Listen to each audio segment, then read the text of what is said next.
Jacksonville. I think me and all y'all can agree on one thing.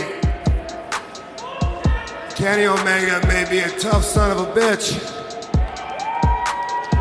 but he can't make an exploding ring worth of shit.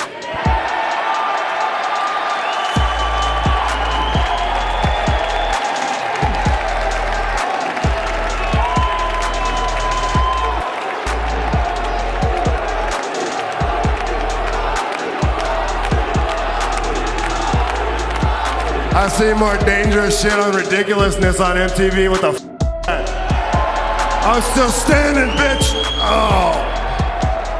Oh, just not well.